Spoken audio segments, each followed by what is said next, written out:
Bonjour à tous et bienvenue, ravi de vous retrouver en ce dimanche après déjà une semaine de mer pour nos 32 skippers de la Transat AG2R.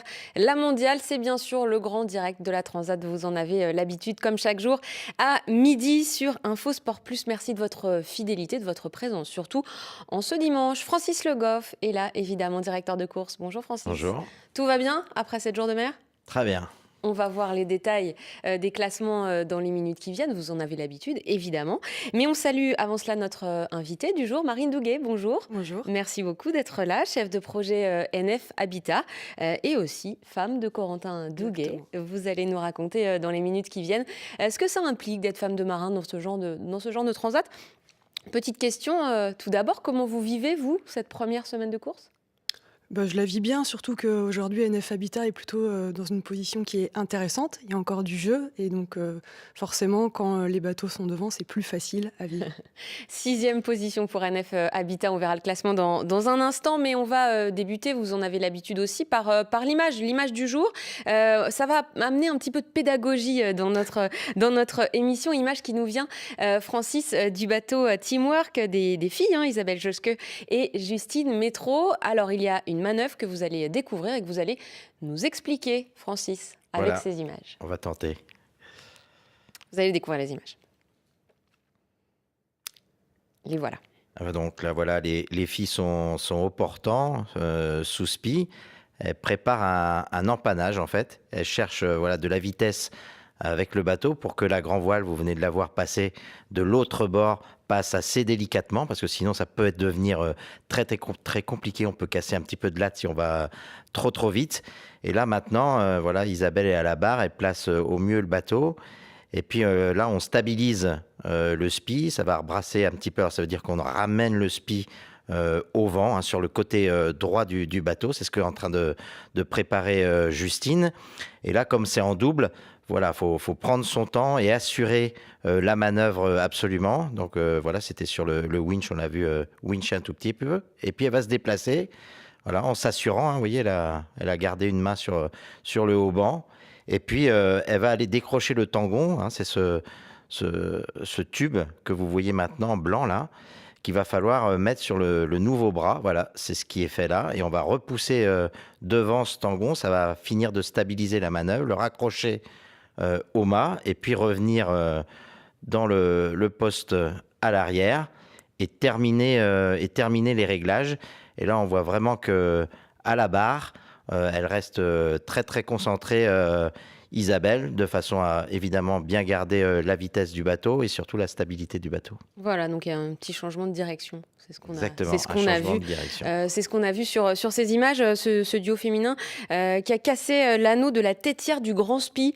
Ça se passe tout en haut. Il a fallu monter dans le mât. Elles ont avoué à la vacation de ce matin qu'elles étaient un petit peu fatiguées. C'est une manœuvre assez compliquée, ça aussi. Bah oui, c'est pas agréable. Il y a pas d'abri là, donc vous avez vu, la mer, elle est quand même pas toute plate, donc forcément, il faut se hisser pratiquement tout en haut. Donc là, c'est très très très physique comme manœuvre, mais essentiel pour la suite de la course. Bien Manœuvre évidemment. assez délicate, parfaitement négociée par Justine Métro et Isabelle Joske. On va regarder d'ailleurs où sont nos bateaux. Et le bateau des filles est rose. Je ne sais pas si vous l'avez fait exprès. Francis, on va les voir sur la carte, sur la situation de la flotte aujourd'hui, avec des positions qui sont assez vite repérables, avec ces trois zones finalement. Oui, 3 groupes. Ça s'était déjà dessiné assez bien hier. Ceux qui sont restés un peu plus nord et qui ont décidé de passer entre La Palma et notre marque virtuelle que l'on voit en rouge sur le croquis. Donc il s'agit d'Agir, Recouvrement, Bretagne CMB Performance et Groupe Royer Secours Populaire. Ensuite, un groupe intermédiaire qui était passé à l'intérieur des îles et notamment Armor Luxe Gédimat.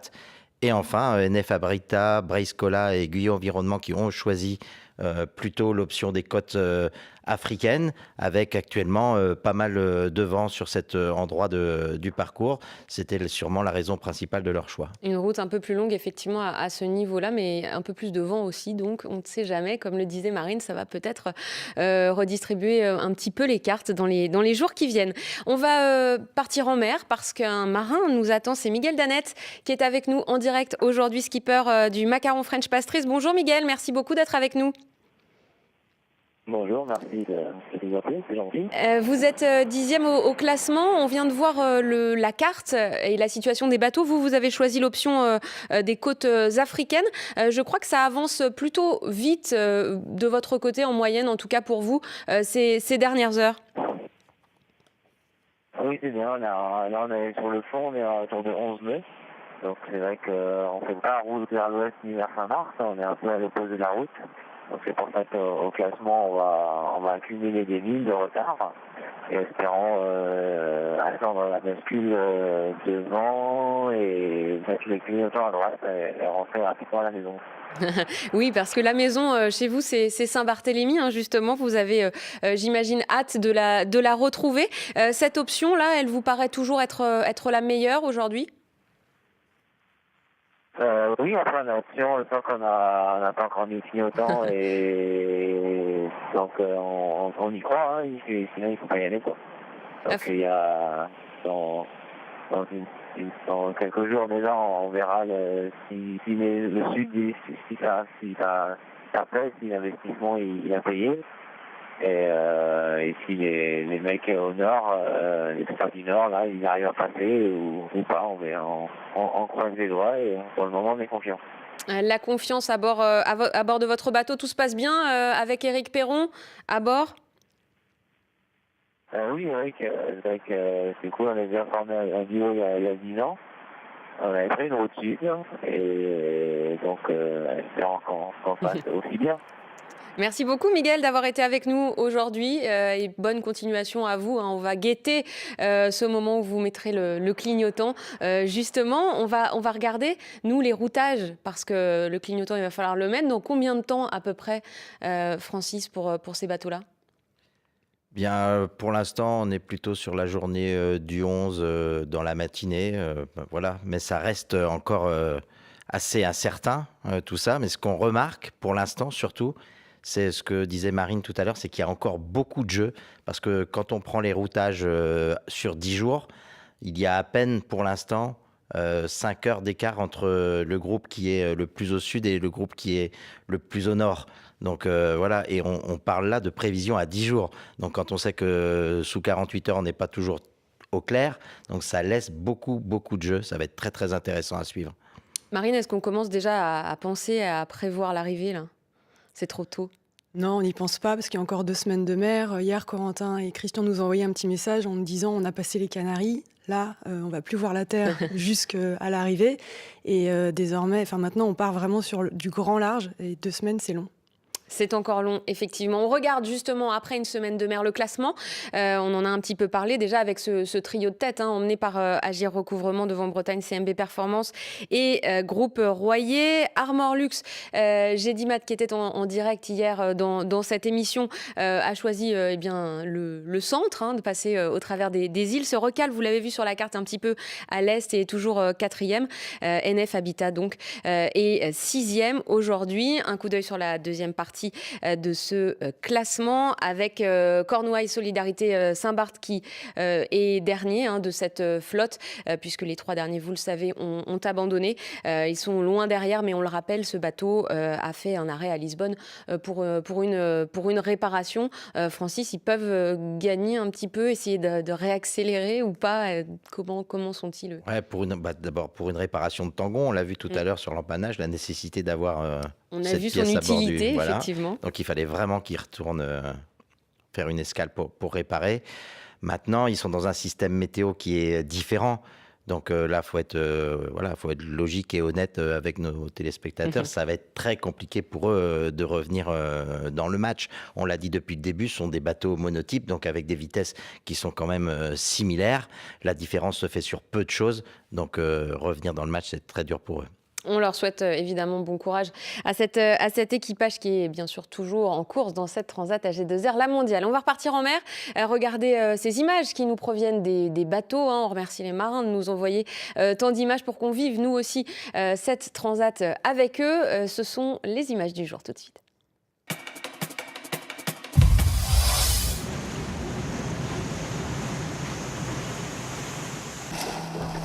Avant de Mathieu coupe, je décote. Des coups pour recoudre, je décote. On en profite plus tard après. Quitte à être obligé de changer la brise à chaque empannage, autant pas se foirer à l'envoi du spi. On n'est que 3 bateaux. 3 bateaux, on est la West Coast, from America. Et tout va bien à bord. Il y a eu un petit moment de déprime cette nuit, mais ça va mieux ce matin. Donc, il fait beau, on a plus de beau. Ouais, c'est là. Faut même le temps de faire des vidéos, donc c'est que la vie est belle.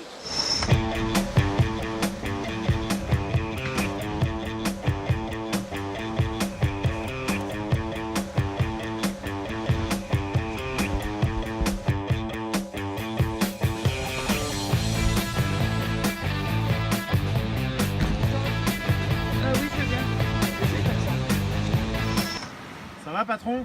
Ça va bien. Enfin, on retouche le vent.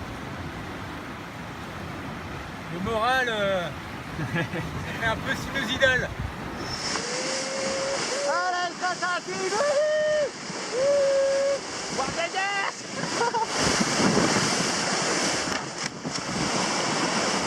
On est revenu sur Guyot et Brescola en venant par là, à confirmer dans les heures qui viennent. Et vu les premiers poissons volants, c'est bon. Voilà. Les Canaries, et la prochaine fois qu'on verra la Terre, ce sera les Antilles. Voilà, il reste un océan à traverser. Ça va être bien. Une jolie salopette à bord de NF Habitat. C'était pas mal. Ouais, il avait envie qu'elle soit jaune, qu'il soit visible. On la voit bien. Un peu de couleur. Eh bien, c'est réussi. Marine, vous les attendez, ces vidéos, vous les attendez, ces vacations, vous repérez des choses quand vous voyez ces vidéos-là? Alors ça fait quand même plusieurs années qu'on travaille ensemble avec Corentin, donc c'est vrai que je sais qu'il est assez bon pour nous envoyer des images du bord qui soient toujours un peu colorées, donc là c'est le cas. C'est vrai qu'à chaque fois c'est un bonbon pour moi en fait. Recevoir une vidéo c'est comme un bonbon qu'on va ouvrir et on ne sait pas trop ce qu'il va y avoir dedans, mais on se dit que ça va être bien. Est-ce que vous arrivez à repérer si par moment il va pas si bien que ça et il nous fait croire que si? À la voix, oui, si je l'ai sur une vacation, on peut ressentir des choses. Après, je pense qu'il arrive à prendre le dessus et à rester dans la régate. C'est quand même un compétiteur avant tout. Et donc, même si ils peuvent avoir des petits coups de mou, ils restent concentrés, vraiment concentrés pour être sur la régate. On l'a entendu dans ces images. Certains nous disent que le moral vacille. Il a tendance à reprendre assez vite le dessus? Là, en l'occurrence, le moral vacille pas, je pense. Pour le Pas coup, pour eux, visiblement. il y a quelques jours, on me disait, voilà, on est parti tout seul, enfin, on est les premiers dans l'Est, on n'a pas suivi le mouvement, on a fait le choix de partir à cet endroit-là nous-mêmes, donc on est content de l'avoir fait comme ça. On est content de la manière dont ça se passe aujourd'hui, on verra après. Oui, sinon, c'est vrai qu'il y a certaines courses où ils étaient moins aux avant-postes, où c'était difficile. C'est pas difficile un jour, 2 jours, et puis si la course dure, ça peut être difficile plus longtemps. Ça peut aussi être l'avantage d'être en duo, d'avoir un soutien à bord de la part du co-skipper. On en a beaucoup parlé ces dernières heures. Les skippers ont dû faire des choix à l'approche de cet archipel des Canaries. Alors des choix payants pour certains, des choix plus hasardeux pour d'autres. Je vous propose d'écouter des souvenirs de ce passage de la part de 2 grands marins plutôt expérimentés. On écoute aujourd'hui Roland Jourdain et Jean Le Cam sur cette zone des Canaries.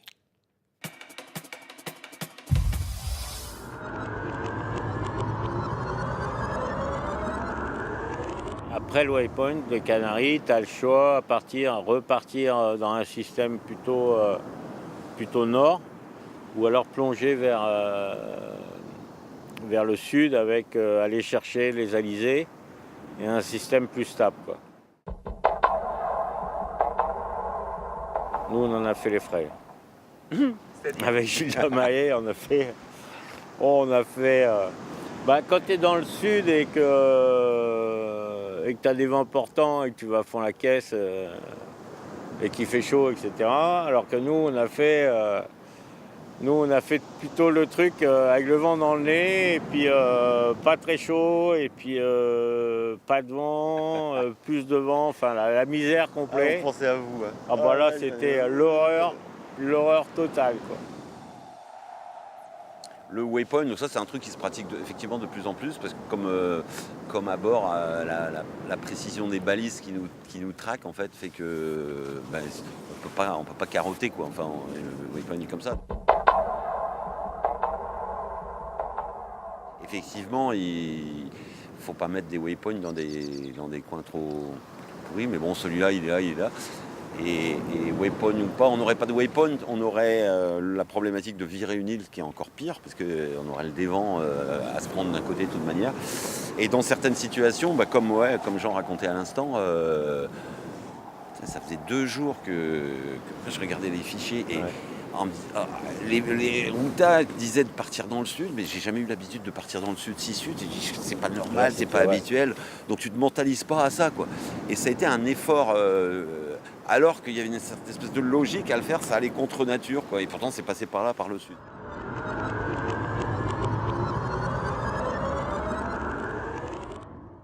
De la difficulté de faire des choix, Francis, on l'entend bien là, des choix qu'il faut assumer après, mais parfois on s'en mord quand même un peu les doigts, si on en croit Jean Le Cam. Ouais, c'est ça. Bon, sûrement sur cette édition-là, c'était peut-être un peu plus clair que là. C'est plus ouvert sur cette édition-là. Donc, vraiment, j'insiste sur ce point. Rien n'est véritablement joué encore. Marine, on revient à votre expérience au sein de NF Habitat. Que pense la chef de projet, puisque c'est cette casquette que vous allez endosser là, de cette première semaine de course en termes de duo, de choix, de bateau, de matériel? Tout va bien à bord de ce bateau-là? Globalement, tout va bien à bord de NF Habitat. J'ai pas eu Christian. Je n'ai pas entendu la voix de Christian depuis le départ. Je pense qu'il a passé, Christian Pontu a passé beaucoup de temps à la barre. C'était un peu le rôle qui lui était attribué parce que lui n'a jamais traversé l'Atlantique. Donc pour lui, c'était une grande première. Corentin avait plus l'expérience de la météo, des manœuvres, etc. Donc il avait une répartition assez claire des rôles à bord. Donc je pense que ça va bien. Il nous a envoyé un petit mot il y a quelques jours et il avait l'air plutôt heureux d'être à bord. Il a découvert encore beaucoup de choses, y compris les grandes glissades sur l'Atlantique, la mer blanche d'écume, les dauphins, ça l'a vraiment fasciné. Donc ça c'est bien, c'est une grande découverte pour lui. Après, au niveau de la casse, ils nous ont envoyé des petites images. On voit Corentin qui fait de l'escalade au bout du tangon. C'est le genre d'image qu'on n'apprécie pas toujours, mais bon, voilà, il faut le faire. Christian étant à la barre, je suis plutôt en confiance. Ils ont cassé une latte de grand voile qu'ils ont réussi à réparer assez facilement apparemment, donc ça c'est bien. Et le reste, rien à déplorer au niveau du matériel, donc ça c'est vraiment important. Après oui, 48 heures de gros temps, très gros temps, on ne dort pas très bien. Ouais, justement, le téléphone est allumé en permanence. Moi je suis comme un médecin d'astreinte, mais comme vous, comme Francis en fait, 24 heures sur 24, le téléphone est allumé et je peux répondre... Il y a des moments où on préfère ne pas avoir d'appel du bateau. Je préférais que Francis ne m'appelle pas non plus. Voilà. On est en veille et après, il faut continuer à vivre. Il faut continuer à vivre à côté parce qu'on ne s'en ressort pas. Alors, la première chose, c'est que les classements qui s'arrêtent de 19h à 5h, finalement, c'est une bonne chose. C'est pas mal. On arrête d'être sur la carto pendant quelques heures. On peut repartir dans une activité normale.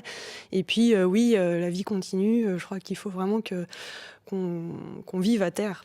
Petite image rapidement avant un petit message pour vous de Corentin. Je voudrais qu'on revoie des images d'il y a une semaine, les images du départ, ces images de ponton qui sont très émouvantes quand on n'est pas aussi proche que vous des marins. Vous avez l'habitude de la séparation depuis le temps que Corentin part en mer. Est-ce que ça reste quand même des moments particuliers qui sont difficiles à gérer quand on est femme de marin?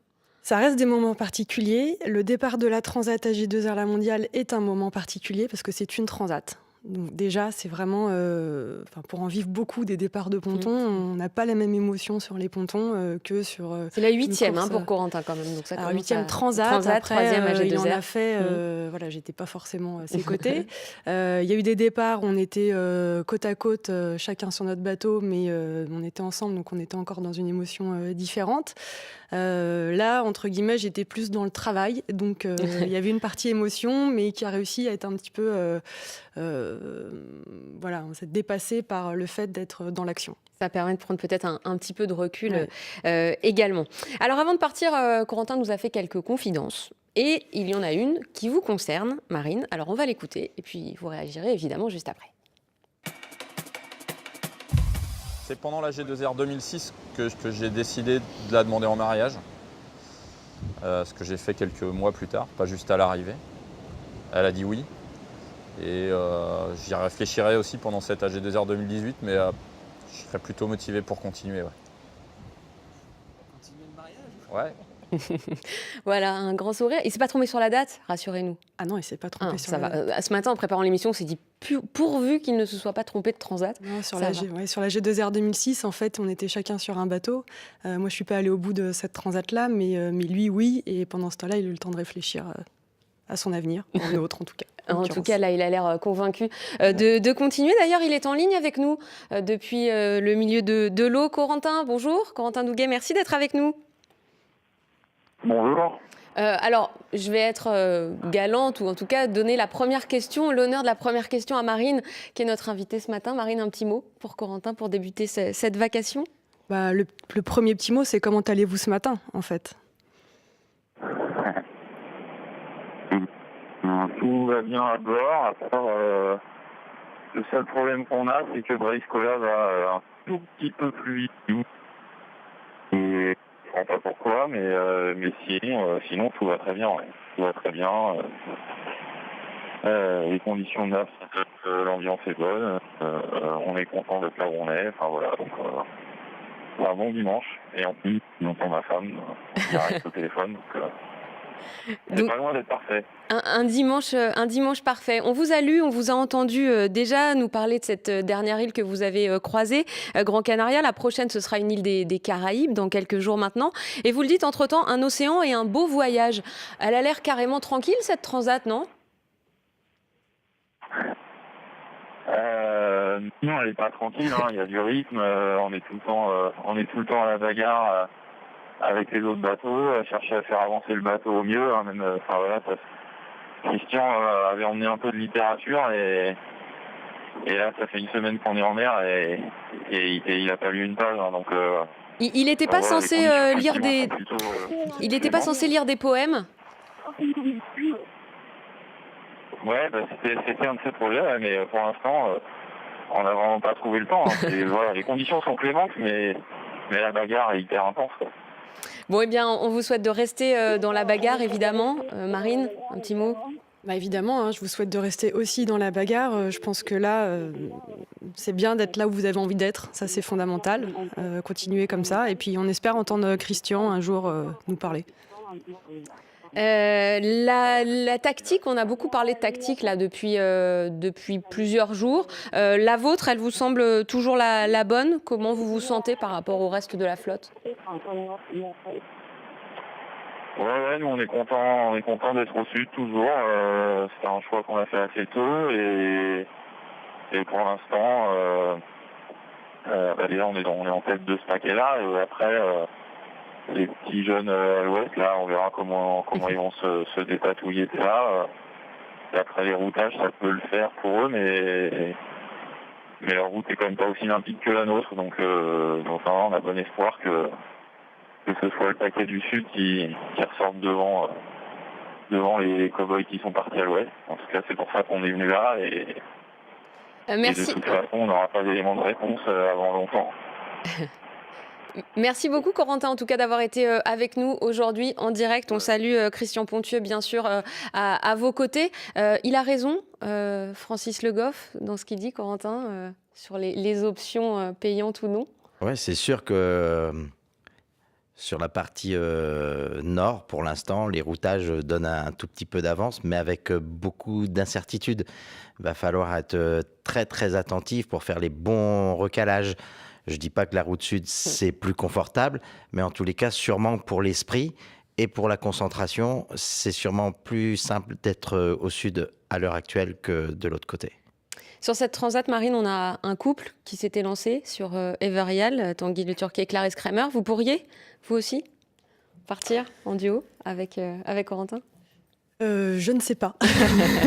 Je ne sais pas. La question ne s'est pas posée au moment où je naviguais le plus parce qu'on avait chacun nos projets qui étaient des projets différents. Je pense qu'il y a plein de choses intéressantes à partager en mer. Après, il faut avoir des objectifs communs, ce qui est le cas, je pense, de Tanguy et Clarisse, ce qui n'est pas forcément le cas. Je pense que Corentin, aujourd'hui, a un niveau de compétition et d'exigence, en tout cas dans la manière de naviguer, qui n'était pas forcément le mien à l'époque. Merci beaucoup en tout cas d'avoir été avec nous aujourd'hui. On va se quitter avec le dessin du jour, le dessin de François Denis. On est en plein pont du 1er mai, les autoroutes sont bondées. C'était pas celui que j'attendais, mais celui-là est magnifique aussi. Le dessin à l'attaque, voilà, ils sont tous en tout cas encore dans la course. On en a beaucoup parlé depuis le début de cette émission. Merci Francis, on vous souhaite un excellent dimanche. Demain midi, vous retrouvez Hélène Kougoul. Elle sera accompagnée de Sydney Gavinier qui a participé 3 fois à la Transat AG2R La Mondiale. Je vous retrouve mardi. Excellent dimanche.